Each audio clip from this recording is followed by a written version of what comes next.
첫 방송 나가고 나서 많은 댓글이 담겼는데 자동차 관심 없었는데 자동차에 관심이 생겼다는 감사한 댓글도 있고요. 생각보다 우리 PD님 칭찬이 엄청 많았어요. 목소리가 아이고. 묵직하니 듣기 좋다고. 아유, 부끄럽습니다. 예, 오늘도 자동차 1타 강사 권혁재 PD와 함께 첫 번째 이슈부터 들어볼게요. 어떤 이슈인가요? 한국 GM 전기차 생산 계획 없다. 한국 GM의 미래는? 을 첫 번째 이슈로 가져와 봤습니다. 지난주죠. 11월 8일 스티브 키퍼 수석 부사장이 방한을 했는데요. GM의 2인자로 불리고 있어요. 이 과정에서 생산 공장 그리고 주요 시설들을 살펴보고 제품 개발 및 투자 현황 등을 직접 점검한 것으로 알고 있습니다. 2인자가 방문을 했다고 하니까 좀 생각나는 기억이 하나 있는데 저 군 생활할 때 한번 국방부 차관님이 방문을 하신 적이 있어요. 근데 저 진짜 실제로 봤습니다. 같이 밥 먹을 대형 텐트 칠 곳이 없다고 산을 밀어버리더라고요. 진짜예요? 진짜요. 공병대가 와서 저 밀어버리더라고요. 군대 안 갔다고 막 그런 얘기 하지 마세요. 이거는 진짜 레알 투루입니다. 예, 마찬가지로 GM 임직원들이 얼마나 덜덜 떨렸겠어요. 그리고 한편으로는 좀 기대감도 있었을 겁니다.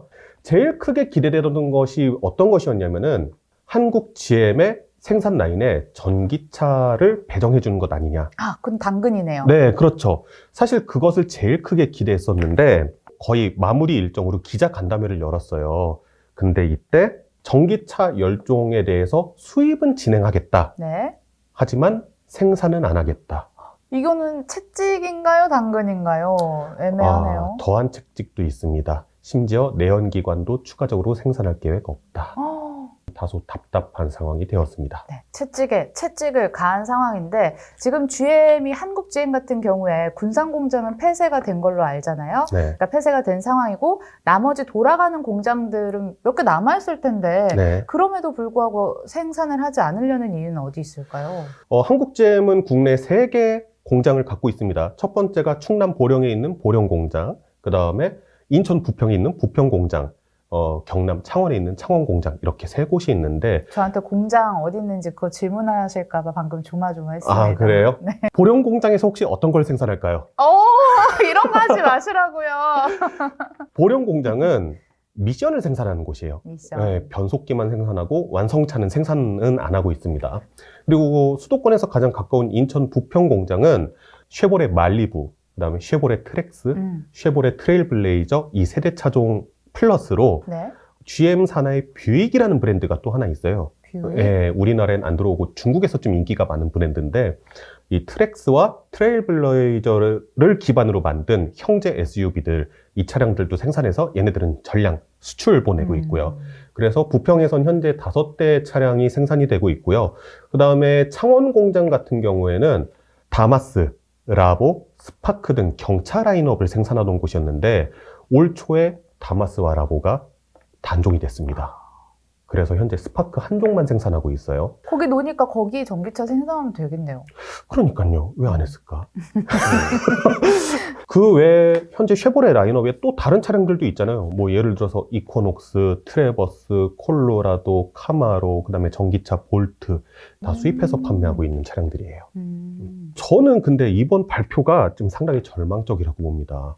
왜냐하면은 우선 한국 GM이 생산하고 있는 브랜드가 쉐보레잖아요. 네. 근데 쉐보레에서 세단 라인업들이 점점 사라지고 있어요. 수요가 많은 SUV와 픽업 트럭에 집중을 하겠다라는 이유입니다. 그런 것들을 봤을 때 쉐보레 말리부 세단이잖아요. 이것도 단종시킬 거고 트렉스도 사실 생산한 지 상당히 오래된 차량이거든요. 이것도 단종하고 스파크도 단종하고 그러면은 남아있는 게 부평에서 생산하고 있는 트레일블레이저 그 다음에 창원에서 새롭게 생산할 거라고 하는 CUV 이 두 모델밖에 없거든요. 근데 한 공장에서 단일 차종을 생산하는 경우가 제가 알기로는 없어요.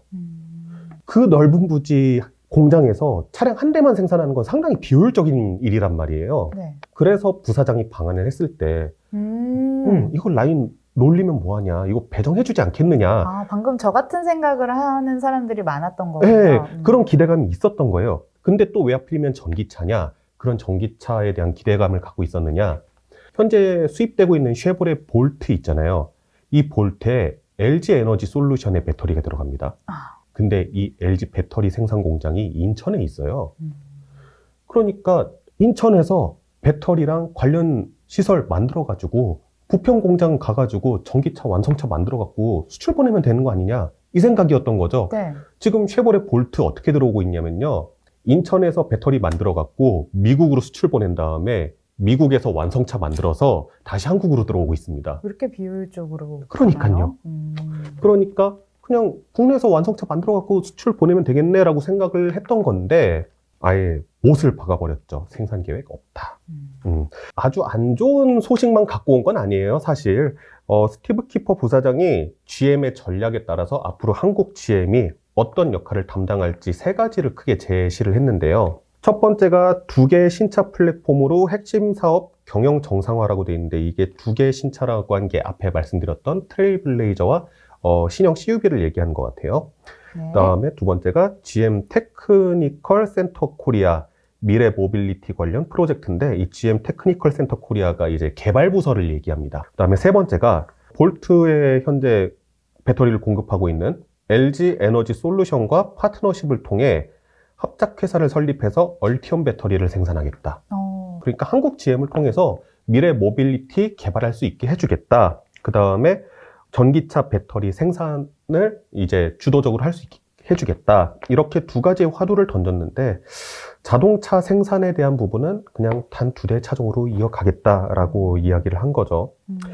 반면에 한국 시장에 다양한 수입차를 들여온다고 합니다. 그러니까 생산은 줄이고 수입을 늘리겠다는 건데 야 이거 이러다가 군산공장 폐쇄됐을 때처럼 진짜 한국 GM 철수설 도는 거 아니냐 좀 그런 우려들이 많이 표출되고 있습니다. 장기적으로는 전기차를 생산을 해야 되긴 하겠지만 당장은 또 현실 문제고 하니 수익성이 높다든지 아니면 많이 팔릴 차종을 먼저 이렇게 판매를 하는 게 급선무일 것 같습니다. 이 정도로 첫 번째 이슈 정리하고요. 두 번째 이슈는 무엇인가요? 네, 현대모비스가 소프트웨어 로직과 초음파 센서를 기반으로 한 도시명 자율주행 신기술을 개발했다고 합니다. 네, 자율주행 기술의 끝판왕이 도심 자율주행이잖아요. 사실 솔직히 고백을 하면 저는 운전을 잘 못합니다. 고속도로 주행도 겨우 하고요. 도심 주행은 더 못합니다. 저 같은 사람을 위해서 이런 신기술이 나오지 않았을까 싶은데 네. 구체적으로는 어떤 기술인가요? 에이다스 하면은 가장 먼저 많이 떠올리시는 게 테슬라의 오토파일럿일 겁니다. 그리고 현대차의 반자율 주행 기술도 제가 직접 경험해 보니까 상당히 높은 수준으로 올라왔더라고요. 근데 이 기술들의 공통점이 뭐냐고 하면은 고속도로, 자동차 전용 도로, 넓은 도로, 차선이 잘 닦여진 도로, 이런 도로에서 좀 실제로 사용 가능한 기술들이거든요. 근데 이번에 현대모비스가 개발한 도시명 자율주행 시스템, 이거는 구체적으로 좁은 골목에서 버튼을 누르면은 장애물이 있을 때 그 장애물을 피해서 간다던가 백화점 이런 데 가보시면 이렇게 회전식 주차 공간 있는 거 아시죠? 네, IFC 들어가는 그 뺑뺑이 돌아가야 되는 그것도 저는 스트레스 받습니다. 아, 그래요? 네. 이것도 여기로 갈 수 있다고 합니다. 특히 이번 기술의 핵심 기술이 좁은 골목을 지날 수 있는 협로주행 기술이라고 합니다. 좌우로 각각 40cm 정도의 폭만 있으면은 알아서 주행을 한다는 건데 핸더 옆으로 40cm면 진짜 거의 벽에 붙어있는 느낌일 거예요.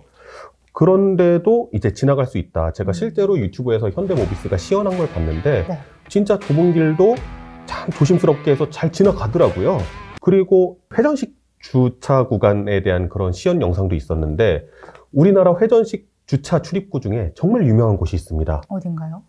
혹시 여의도 성모병원 가보신 적 있으세요? 거기 그 수많은 그 도장 깨게 하러 가는 그쪽. 예, 유튜브에 봤더니 어느 순간부터 막 그게 떠오르더라고요. 근데 저는 이미 몇 년 전에 체험을 해본 적이 있어요. 자인가요? 타인가요? 타입니다. 저는 몰랐어요. 몰랐어요. 볼 일이 있어가지고 몇 번 왔다 갔다 했는데 하필이면 또 그랜드 스타렉스를 가져갔네요. 돼지거든요. 진짜 넓고 길고. 안 와. 긁었어요? 다행히 안 긁었습니다. 잘하시는 것 같은데 운전? 왜냐면은 제 차가 아니었어요. 그 정도 되는 극악의 공간도 한 소나타 정도 되는 중형급 세단이면은 충분히 그 기술만 통해서 지나갈 수 있겠다. 그 정도 느낌이 들더라고요. 네. 그리고 여기다가 플러스로 이거는 기존에 개발했었던 기술인데요. 후진 자율주행이라는 기술도 접목을 했어요. 그게 뭔가요? 골목길을 막 들어갔는데 갔는데 앞에 이삿짐 트럭이 딱 막고 있어. 아, 네. 차 못 돌려. 빼야 돼. 후진. 후진을 빼야 되죠. 네, 뒤에 근데 차 안 왔으면 좋겠다. 네. 근데 이거를 내가 왔던 루트를 기억해서 그대로 알아서 빠져나가는 거예요. 엄청 똑똑하다. 근데 이 기술이 BMW에 지금 들어가 있거든요. 현행 모델들에. 아, 진짜요? 네, BMW의 리버스 어시스턴트라는 기능으로 들어가 있는데 전 이거 한번 경험해 본 적이 있어요. 시승차 가지고. 아, 진짜 편하더라고요. 네. 그래서 이번 기술 개발이 담고 있는 의미에 대해서 좀 생각을 해봤어요. 산업적인 측면에서 바라보고자 하면은 그동안 구현이 가능했던 자율주행 단계는 2.5단계라고들 많이 하거든요. 근데 이 2.5단계에서는 이런 좁은 길에서는 운전자가 개입을 했어야 됐어요.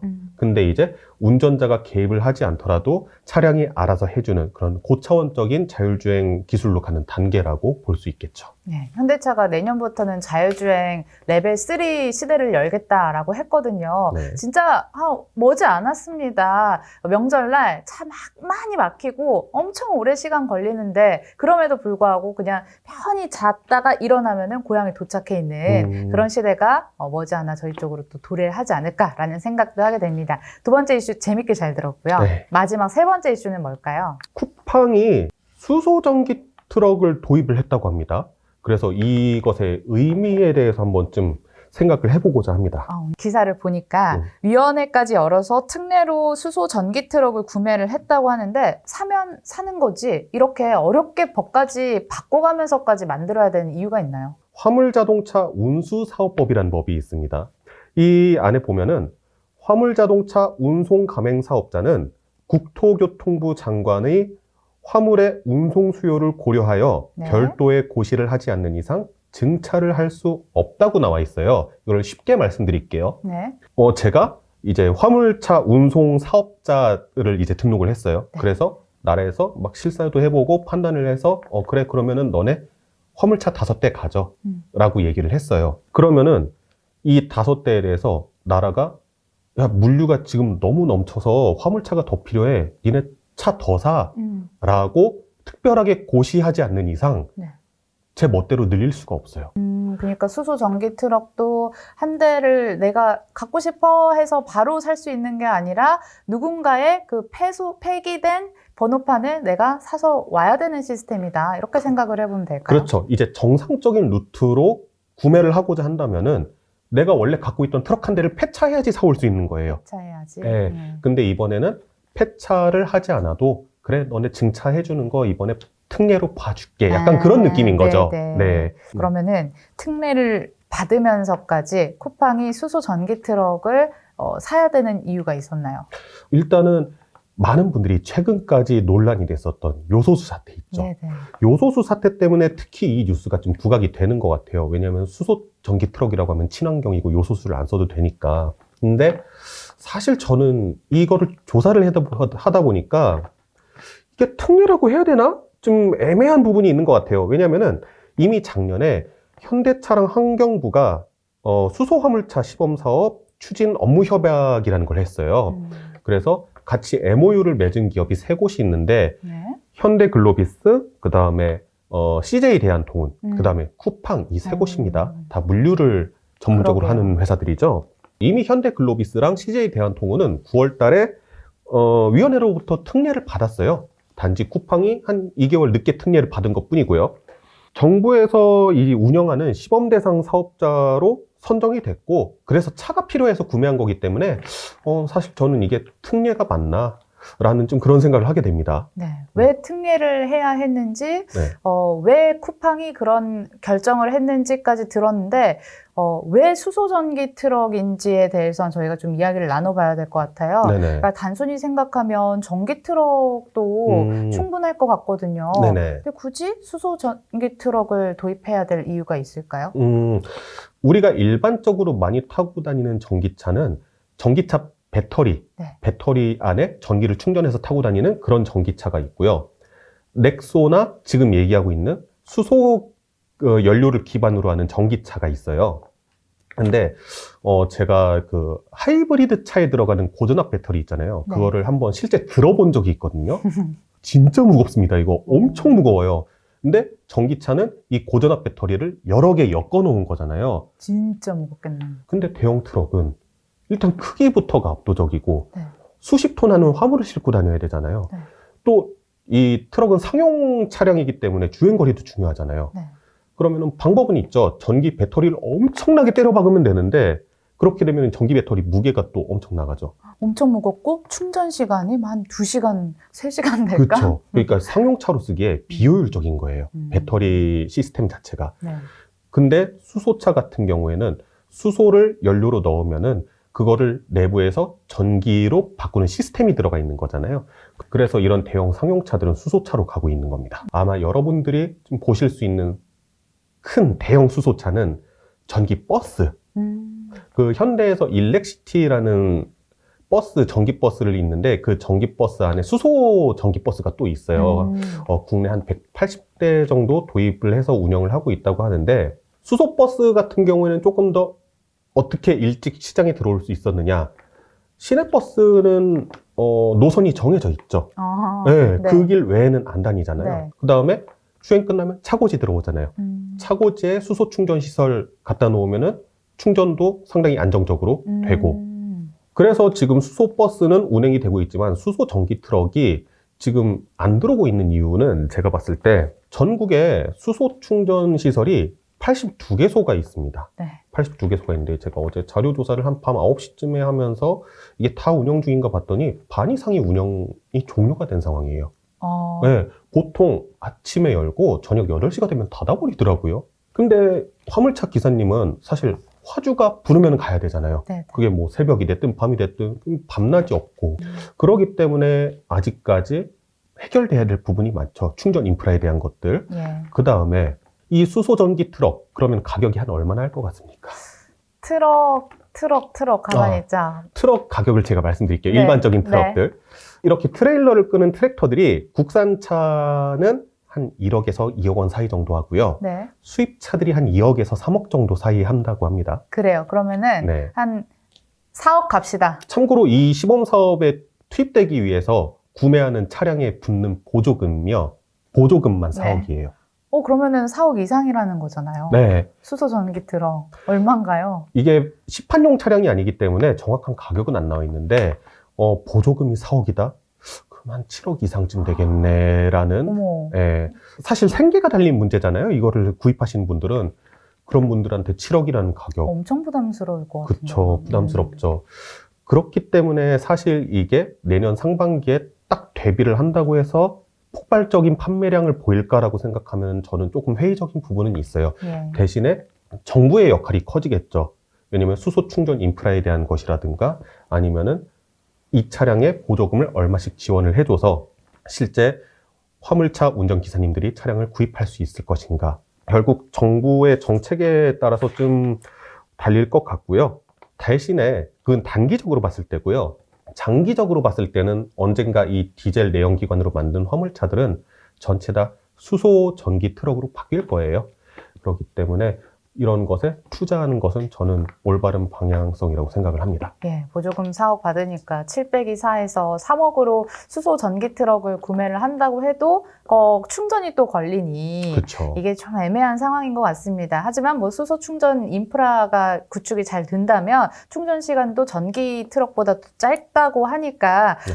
장기적으로는 한번 저희가 기대를 가져보는 포인트지 않을까라는 생각을 합니다. 네. 자, 그리고 마지막으로 다음 주에 또 중요한 이슈는 어떤 게 있나요? 올해 이름을 바꿨습니다. 서울 모빌리티 쇼가 다음 주 목요일 프레스데이를 갖고 그 다음부터 일반인들을 대상으로 공개가 됩니다. 열흘 동안 행사가 진행될 예정이고요. 모터쇼가 원래 홀수 연도에 봄에 열렸었거든요. 근데 지금 겨울이잖아요. 네. 코로나 때문에 밀려갖고 이제 열리는 거거든요. 모빌리티 쇼로 이름을 바꾼 것은 기존의 모터쇼, 그러니까 자동차들의 쇼였다면은 이제는 전동화 모델, 그 다음에 UAM, 그 비행하는 것들 있잖아요. UAM, 그 다음에 뭐 그것과 관련된 로봇 기술들, 그런 것들을 전반적으로 아우르겠다 해서 모빌리티 쇼로 이름을 바꿨습니다. 완성차 업계는 국산차 업체 3곳, 그 다음에 수입차 업계 7곳 해서 총 10곳이 나온다고 합니다. 저희 또 이슈가 서울 모빌리티 쇼에 출동할지 모릅니다. 네. 저희가 또 그 생생한 현장을 전해드릴 수 있으니까요. 추후에 올라오는 컨텐츠들 관심과 구독, 좋아요 하시면서 기다려 보시는 것도 좋을 것 같네요. 오늘도 알찬 소식 전해드렸습니다. 저희는 다음 시간에 더 알찬 소식 들고 찾아뵐게요. 시청해주신 여러분 고맙습니다.